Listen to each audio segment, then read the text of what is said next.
This is the Aston Martin Heritage Podcast with Gary Taylor. Hello and welcome to another edition of the Aston Martin Heritage Podcast. And as this episode is landing just before Christmas, I assume you have the decorations up and presents bought. If not, and you're looking for some stocking fillers for your loved ones or even yourself, the AMHT online shop has some lovely items. So just pop to the website amht.org.uk, but be quick.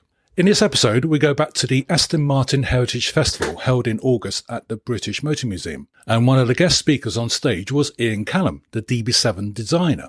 With one of the major celebrations on that day being 30 years of the DB7, it was a true delight to have Ian there talking to Wayne Scott, the main host for the day, on the stage, remembering moving from Ford to TWR, the origins of the DB7, whether it started as a Jaguar or not, and finally putting to rest a common belief that it is just an XJS underneath. Plus so much more.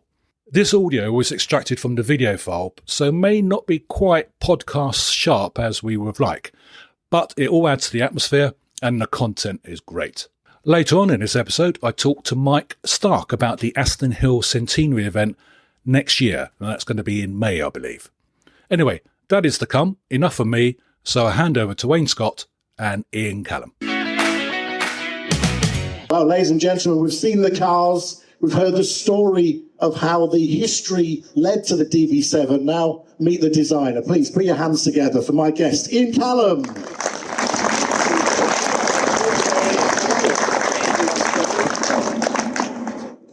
Well, good to meet you here, Ian. And you and I talk about cars a lot nowadays, don't we? We seem to do, yeah. Jaguars normally, but I won't start you on Triumph TR6s. We'll steer clear because we'll not end the interview otherwise. But take us back. Let's go back to your early career, and I'll sort of put it in a nutshell for everyone because there are so many stories. But essentially, you were at Ford. You had a very good friend, mentor and lecturer from the Art College of London, Peter Stevens. Yeah. Tom Walkinshaw had offered Peter Stevens the job to head up TWR's design department. Unfortunately, Peter had already taken a job at McLaren at that point, hadn't he? Nobody knew about that. And no one knew. Especially not Tom. But he did come up with a brilliant idea, and that was that this student and friend that he had that was a fantastic leading light at Ford really should go and work for Tom Walkinshaw. And that was you, wasn't it? Yeah, I mean, he brought me to introduce me to Tom, because I'd been at Ford for 11 years, no longer a student, and a little frustrated at the big corporate process. Took too long.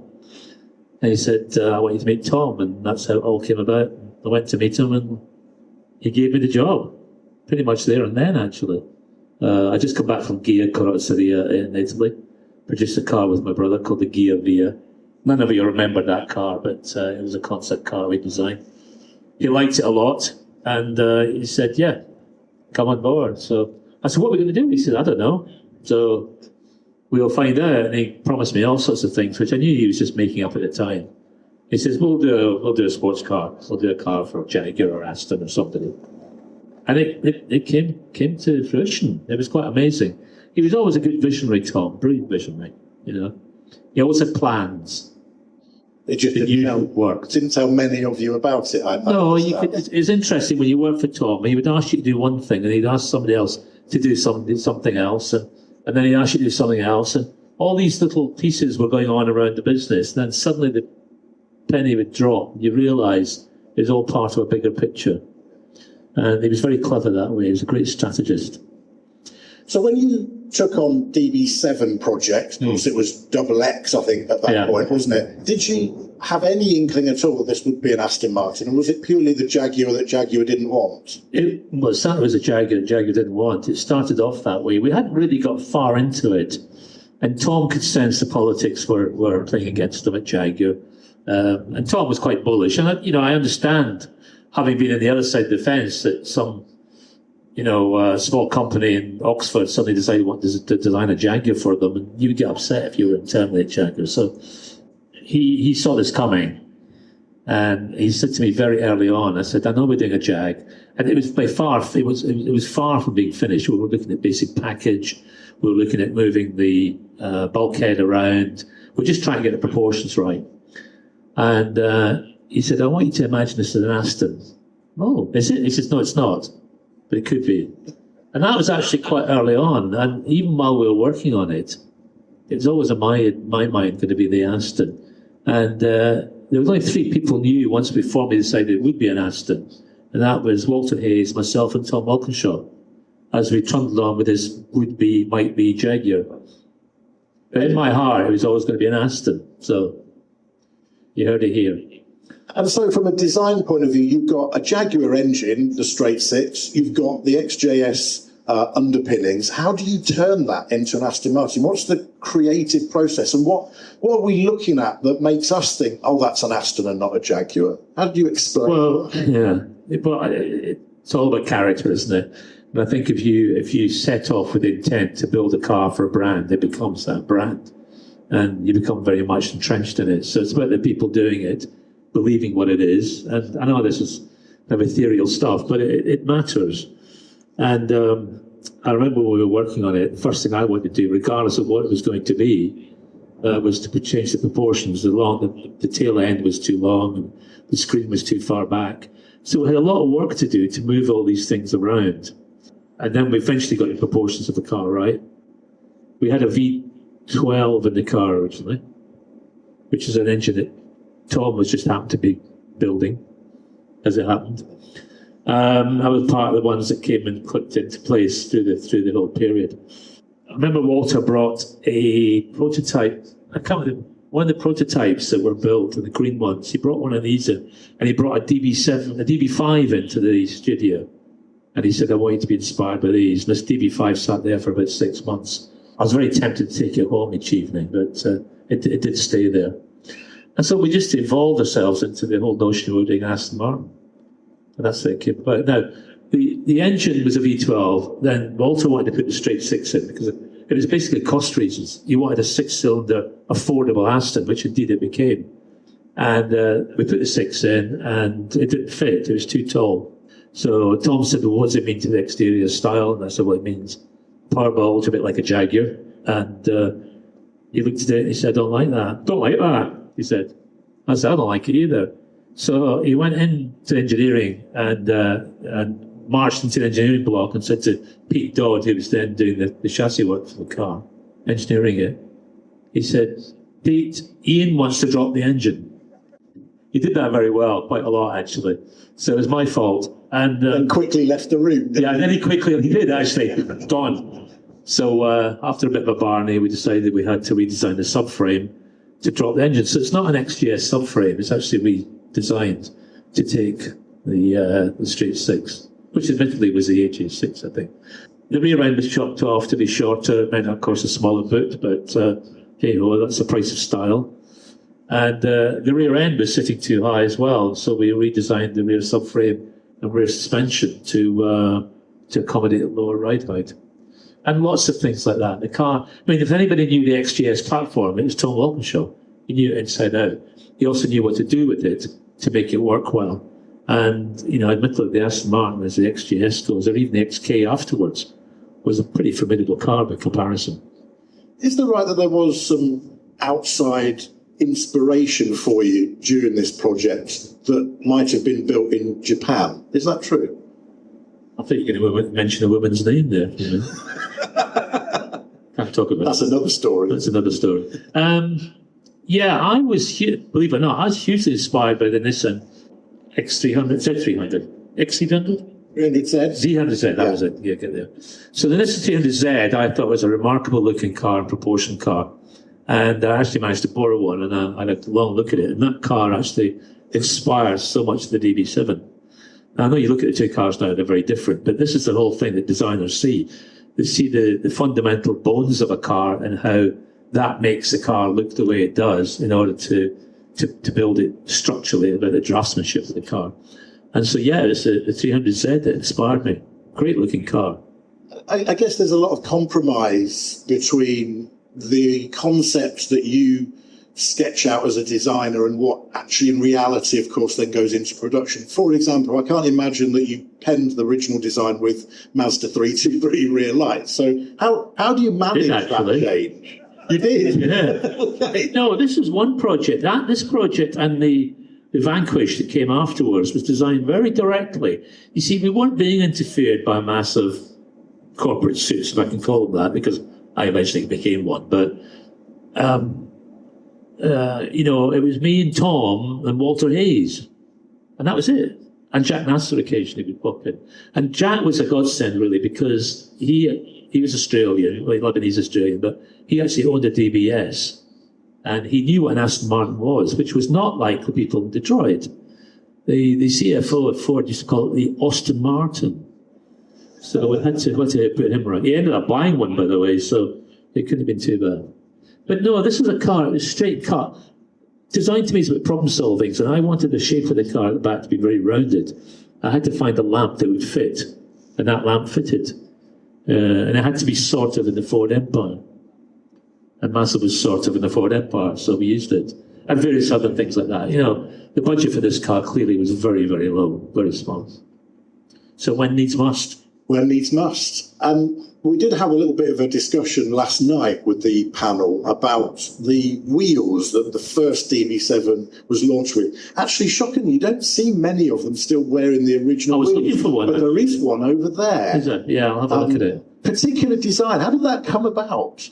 Well, Tom was doing the Jaguar TWR car, the TWR Jag Sport cars, XGSs, and they had big flat discs on them, the heavy alloys. And he liked them because his aero guys, his racing guys, told him they're good for aero. So he wanted a wheel with a large flat surface on it. Now, two things. I thought they looked a bit old, and secondly, I knew they would weigh a lot. And so what I did deliberately was design a 10-spoke, I think it was, wheel underneath this hubcap, effectively, they put on the car to give him his flat disc. On the basis that if the flat disc ever came off, I don't mean accidentally, I mean purposely, then we'd have a decent-looking wheel underneath, which is kind of all what happened. Because what happened was we did the Dunhill car with the people at Aston, and they wanted a different wheel, so I put a little hubcap on the wheel. And everybody said, that's a better-looking wheel. So the cap came off. I'm not sure if it's that way around, but that was the story. But of course, then the marketing department would have decided at Aston Martin that they needed to zhuzh things up a bit as the change of century was coming along, 1999, and that would have presented you with a whole new set of problems. And I guess the conversation is then, Ian, can you improve it? And you're sort of thinking, well, not really. I didn't. Yeah, well, it was also going to get this huge mechanical uplift, which was quite significant. And Bob Dover was in charge at this point, and Bob and I had become quite good friends. And he said, "No, I want you to restyle the DB7." He gave me the limitations of, the bumpers, etc. I didn't want to do it. I said, "There's nothing wrong with it as it is." I was being a bit sort of stroppy and teenage-like, I was much younger then. And but we did do it, and we had to use different lamps. So the expedient lamp we had was the Vanquish lamp, the big round one. Or was it the other way around? No, we did it for the DB12, yeah. God, it's a long time ago now, isn't it? So we did this lamp for the DB12, and it was inspired by the racing DBRs, which had that extra lamp in the front. That's where the inspiration came from.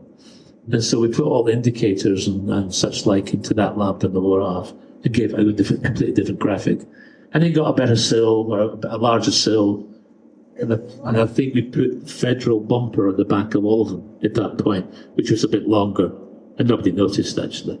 So, yeah, it was difficult. I was sort of reluctant. And I look at them now, and I hate to tell you this, but it could have been so much better. I prefer the 6. But I won't tell you that, because I'm sure most of you get 12s. I guess it's difficult for a designer to walk around a day like today and not look with the benefit of hindsight on how you could do it all again differently, I suppose. Yeah, very much so. I look at anything I've done over the last 40-odd years, and yeah, it could all be better and sharper and more modern. But your eye changes, you become a different person. You see things differently, and other people see things differently. But the nice thing I like about the DB7, if I can say so, is that it has proven to be timeless. I saw one pass me the other day. I mean, of course, there's hundreds here, but when you see a car on the road, you see it in this real light. It takes the high ground. You're not making judgment, it's making judgment on you. I always say this about new designs, and you see this car in a completely different light, how you should see it. And this 7 came towards me. I thought, yeah, that's still pretty good. Not bad. Yeah, should sell a few of those. I guess the litmus paper is my other half, she doesn't really care much for cars, means not much to her. But if you pass a DB7 on the road, she won't know what it is, but she'll know it's special, and she'll go, wow, look at that, what is it? And I think then you know you've nailed it when you're designing something like the Aston Martin again. Yeah, you get instinctively know when it's right. I remember we created the clay model for the car, and we didn't know what to look at it except in Tom's driveway at Broadstone, because it was reasonably secure. Not entirely secure, but so we trucked it down there and we looked at it on Tom's driveway, and it was all covered in silver film, Dynoc we called that, and the sun was shining in it, and I just thought, yes, this car. The politics behind the car at this point was still pretty dreadful, because we're trying to get money out of Ford to build it, but I knew instinctively at that point the car was going to happen. Absolutely, it just looked fantastic because it just had a form about it which I even impressed myself with, It was just very pure, very honest, very straightforward. But simplicity takes a long time.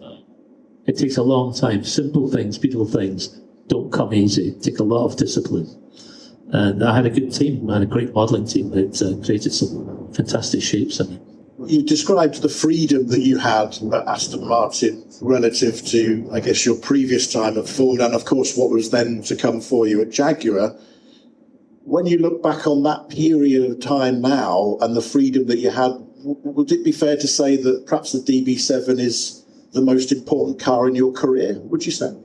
Yeah, it has to be, because it kicked off my career, really. I mean, I've done 10, 11 years at Ford, but you can't build much of a portfolio on steering wheels and wing mirrors, which is what I did. No, it was my first number one. It was, the hit album. The second one's always more difficult, of course. The thing about the DB7 was, though, you have to realise this, is that I had come from Ford. Tom had given me this project to do, and I'll be honest with you, I didn't know what to do. And I felt a huge sense of responsibility, but also a sense of fear that I wasn't going to pull this off, because when you're a young man, you think you can do everything better than everybody else, you're going to change the world. But when you're confronted with it, and you have to do it, it suddenly becomes very real and very, very difficult. And, and I lost sleep over it. I went through goodness how many bottles of gin to get through the other end. But, it was a real trial for me to get to that level of scrutiny and self-discipline to create something that I felt was going to work. And we went through some disasters in the process, I mean, we only had one car to work on, one model, but it was all over the place some days. And I spent all-nighters with my modelling team. One guy in particular, Andrew Miles, who was a brilliant clay modeller, and he and I just spent a couple of nights, all night, changing whole areas of the car to get them right. And it was a passionate love, really, to get this thing. And I knew the world would be judging at the end of it for the first time for me. And so it had to be perfect. Yeah, it was good times. It were good times. There were really romantic times. There were pleasurable times, And there was none of the corporate stuff for me to worry about because Tom was dealing with all that. So, happy cars come out of happy times. I call it my happy car, by the way, for a number of reasons. And lots of happy people, obviously. So proof of that. I think so. Yeah, I think everybody who I know has owned one or has one, and it seems to be delighted with it. And they tend to keep them because they become part of the family. Must fill you with an immense sense of pride to see all of these people with their cars today. No, I do. Still celebrating. I feel quite humbled, actually. I always say, while I was going through my career, what are the two great joys in life in designing? I said, one is the creative element of designing, the actual point where you feel you've got something that is going to work and you're on that journey, that path to the end. And the second one is the pleasure you give people. And my assessment was, if you have a car and you turn around and look at it at the end of the day as you come back from work, and you open the door and you turn around and look at your car and smile, that's it, I've won. It's great. So that sense of pleasure I give others, a bit like a songwriter, it's a great feeling, yeah, absolutely. Well, you certainly achieved it with all of the DB7 fans that are here today to celebrate 30 years since it was launched. I bet you can't believe that either. I can't believe that. At least I'm still here. Ladies and gentlemen, Wood, by the way. big cheer, big round of applause for Ian Callum. Thank you.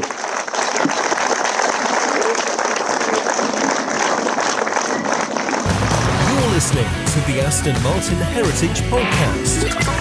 Discover more about the story of Aston Martin, the cars, the people, the history with the Aston Martin Heritage Trust. You're always welcome to visit us at our museum in Oxfordshire, so find out more via amht.org.uk. I hope you enjoyed that as much as I did. Ian, I must thank you for your time from your busy schedule to join us at the festival. It was greatly appreciated, and I hope we can see you again soon. Now on to the next part. 100 years ago, the Aston Clinton hill climb, which had run from 1904, ended after the RAC withdrew its permit in 1925, along with those for motorsport speed events held on public highways in the UK. As many will know, the hill climb gave its name to the Aston Martin marque after Lionel Martin won the event.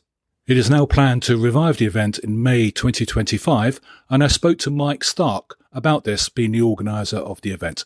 So I'll now hand over to Mike. And Mike, will you pick this up? Indeed, Gary, I'm happy to do so. So, my name is Mike Stark. I am chair of the organising committee for the Aston Hill Centenary event, which is taking place in May of next year. As I'm sure many Aston Martin enthusiasts will know, the name Aston Martin comes from not only Lionel Martin's surname, but also Aston Hill, which was a hill climb in Buckinghamshire in the parish of Aston Clinton. And it was a competitive hill climb venue between 1904 and 1925. So it was one of the country's first hill climb venues, and was also one of the most important motorsport venues in the country during the pioneering years of the sport. Is it a private road? It's a public road. It's a public road. It's a public road, but it ran through, in period, the Rothschild estate. So the Rothschild family, obviously a well-known banking family, the head of the family was a gentleman called Alfred de Rothschild during that period. And the Aston Hill was a public road, but it ran through the land owned by Alfred de Rothschild and his family. So a number of the major properties around that area were owned by his family at the time. And one of the reasons that Aston Hill became so popular in period wasn't just because of all the wonderful drivers, riders and manufacturers that competed there and the huge number of spectators they used to get at the event, but also because the Rothschild family used to provide hospitality for the officials and guests and competitors after the event. And so it was really a case of not only were the hill climbs at Aston Hill big motorsport events, but they were also big social events as well. So some Aston Martin people were thinking, well, hang on, Gary, it's 111 years of Aston Martin this year. Last year was 110. Aston Martin, the 100 years, where does the 100 years come from? So the 100 years is 100 years since the last event to be held at Aston Hill, which was in 1925. Right. So that's why the centenary is taking place next year. Obviously, Aston Martin have a huge connection with Aston Hill, Yes. not only in terms of getting the name from Aston Hill, but also in terms of Lionel Martin's own competition activities there. Robert Bamford also competed at Aston Hill on one occasion, and a number of other very well-known Aston Martin drivers. I didn't know Robert Bamford competed. Robert Bamford competed well there known. in April 1914. Okay. So I mean, I can explain very briefly about the if you like, the personal connections. Lionel Martin first competed at Aston Hill in April 1914 at the same event where Robert Bamford competed. Lionel Martin then competed again there in May 1914. And in these events, they were both driving 10 horsepower Singer cars, which they were modifying at the time for competition purposes. But then after the First World War, Lionel Martin competed in an Aston Martin. And then a number of other well-known Aston Martins with well-known drivers competed there. So, for example, Bertie Kensington Moore drove Green Pea there in 1922, or the car that later became Green Pea, which was Zabrowski's car at the French Grand Prix of that year. Bunny was competed on 2 occasions at Aston Hill, once driven by Major Frank Halford, another time by Eddie Hall, or E.R. Hall as he's better known. Winifred Pink competed there in 1924 and in fact won her class. So there's a number of well-known Aston Martin cars and well-known Aston Martin drivers that competed there. But the reason for the centenary event being in 2025 is because the last event was actually held at Aston Hill in 1905. 25. It was an intervarsity hill climb between Oxford in and Cambridge. May. Well, no, the event was actually in February. So the event was on the 28th of February 1925. But when we were... So that was the last event? That was the last event held at Aston Hill. And the reason for that is, as many people listening to this will probably know, public road motorsport was banned in mainland England, Scotland and Wales in 1925. The speeds of vehicles was increasing dramatically after the First World War. And so whereas before the war, cars were averaging something like 25 or 30 miles an hour in a hill climb, they were suddenly averaging 55, 60, even faster at some hill climb venues. And obviously there was no spectator safety to speak of. Spectators were just standing on the side of the road watching. And so the risks were going up and up. And then what happened in 1925 was, after the event at Aston Hill in February, there was an event at Cophill, which was very near Aston Hill, just 10 miles down the road, in the March, where unfortunately there was an accident when a Bugatti left the road and hit a spectator, and the spectator's leg was broken. And that basically brought an end to motorsport on open public roads that year, when the RAC Competitions Committee were forced to withdraw permits for all such events. The reason we've chosen the May date for the Aston Hill centenary is actually that was the date of the next event scheduled to take place at Aston Hill. So a permit had already been issued for an event at Aston Hill, or to be taken place on Saturday, the 16th of May. That was going to be the last, well, at the time, deemed motor race. A permit was issued. A permit had been issued. That was the last permit. The last permit permission. issued for an event at Aston Hill. It was issued for Saturday, the 16th of May, 1925. Unfortunately, the permit got withdrawn after the accident at Cophill in the March, and so the event never took place. And as a nice little twist, when we decided to select that date for the centenary event, unfortunately, the 16th is actually a Friday, so we're holding it on the Saturday. So it's actually 100 years and a day since the event that never took place. But as a nice little twist, Motorsport UK, who obviously now issue permits for all motorsport events in this country, have said that not only will they issue a permit for the event, but they'll also say it's the same event but 100 years late. Right. So as a nice little, light-hearted element to it. So we're going to say it's the same event, but unfortunately, it's quite nice that an officialdom like Motorsport UK have still, should we say, got a relative sense of humour. Absolutely, yes. I mean, obviously, the event we're running, the centenary, is not a competitive event. No. The road will remain open because it's a fairly busy public road. And is there a hill? Oh, the hill is still not like Goodwood. Where, the hill is a public road. I mean, back in the day, it was a chalk road. It was a public road, but it was a very bumpy chalk road. So how the speeds the drivers in the period did, I have no idea. I mean, the hill record stands at 44.6 seconds, and that was an average of over 60 miles an hour from a standing start. So the car must have been topping 80, 90 miles an hour on a bumpy chalk road with a lot of turns on it. It's now a tarmac public road, so motorists can still go and enjoy driving Aston Hill today. It's a lovely road to drive. Unfortunately, there is a 40 mile an hour speed limit on it, but it's quite a steep hill. So to be honest, it's not that easy going much quicker. And you can still go and drive it today. So on the day, it's going to be like a demonstration run? Yeah, so on the day, there's a number of activities. There's two large fields at the top of the hill, which we've rented for the event. There's going to be a classic and vintage motor vehicle display in one of those fields, where we'll have about 400 to 500 vehicles pre-1980 on display. So it's a fair size. Oh, absolutely. And then the highlight of the day... Did I read there was a cut-off for the dates of the classic cars? What, in terms of... Oh, yeah, 1980. 1980. So the idea was to have vehicles prior to 1980, but people are welcome to come who don't have pre-1980 vehicles, because there's also a public car park. So there'll be a dedicated car parking for cars up to 1980 in a separate area, and then there'll be public. So there's two fields which are adjacent to each other. Yeah. One is for basically public to come and enjoy the event. They can park whatever vehicle they want to turn up in. They can park in that field. And then the other field is for pre-1980 cars and motorcycles, so they'll be on display. The centrepiece of the event, however, is a parade of period vehicles. So these are vehicles built prior to 1926 of the type that competed at Aston Hill. Right. They'll be assembling in the park in Aston Clinton in the morning, which is 3 miles from where the show's taking place. And then in the middle of the morning, they will then leave the park, drive through the village of Aston Clinton, and then up Aston Hill. And then where they will then enter the display field, and they will form the centrepiece of the display. Now, I believe when we spoke earlier, I think a good friend of the trust, an AMHT supporter member, Tom Wood. Yep. He's helping on this. So to make the event even more special for owners of vintage Aston Martins, Tom is actually organising for the Friday an event whereby vintage Aston Martins will assemble in Aston Clinton Park, where there's going to be an exhibition going on as well. In the days leading up to the actual centenary event, there's going to be an exhibition about the history of Aston Hill taking place in the pavilion in the park. And so what Tom has arranged is for owners of or vintage Aston Martins to assemble in the park. They will visit the exhibition, learn about the history of the hill. Then they're going to do a driving tour around the local area. Then they're going to be, I think, having dinner at a local hotel, and then they'll come and join the celebrations on the Saturday. It sounds amazing. I think you're creating a bit of a monster here. I think what started off, well, 100 years, we'll do something. It's getting bigger and bigger. Now you're going to have about 400 or 500 classic cars there, and we've got this. The Heritage Trust are going to be taking A3. Yep. Green P, which is here today, that's going to be there. Hopefully, I think it's got a rear axle problem, but we've got many months to sort that out. That'll be sorted out a week beforehand, maybe.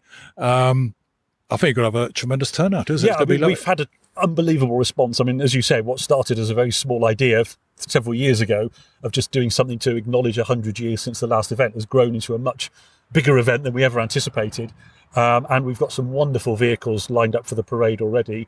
You've mentioned some of the Aston Martins we've got coming. There's a number of other, period Aston Martins that are attending, as well as some wonderful cars from many other makes: Bentleys, Bugattis, Alvis, Rovers, Vauxhalls, and so on. So it looks like it's going to be a really exciting and interesting event. So way off yet, but if people are interested, want to follow the event, buy some tickets, where do they go? What do they do? So at the moment, tickets are on sale for the as To keep it simple, it's basically £10 a car, and all profits from the event are going so to it's charity. One person in a car or four people in a car? One person in a car, or as many as you can squeeze into the car legally. Right. It's £10 per car, because we just want to keep it nice and simple for everybody, whether you're displaying in the display field or whether you're just attending in a regular car and just going to enjoy the show.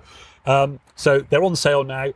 There's a Facebook page you can go to, which is Aston Hill 100 Celebration, and you can buy tickets via the Facebook page. There's also flyers, which we've been handing out today, and there's a QR code on the flyers. If you scan that, it'll take you to where you can buy a ticket. The website astonhill100.com is going live at the end of this month, which there'll be a link in order to buy a ticket for the show, or even if you're lucky enough to own a lovely pre-1926 vehicle of the type that competed at Aston Hill in period, then you can also enter the parade run as well. So that information is all available. There's also an email address, which is astonhill100@gmail.com. And if you have any queries or questions, you can send an email to there and we'll get back to you with the answer. Well, no doubt we'll be speaking again. We'll be following it up, but it sounds a wonderful event. Well, thank you, Gary, for giving me the opportunity to publicise the event, and I hope it's of interest to people who are listening. I'm sure it will be. Thank you very much for your time, Mike. Thanks, Gary. You're listening to the Aston Martin Heritage Podcast. Discover more about the story of Aston Martin, the cars, the people, the history, with the Aston Martin Heritage Trust. You're always welcome to visit us at our museum in Oxfordshire, so find out more via amht.org.uk.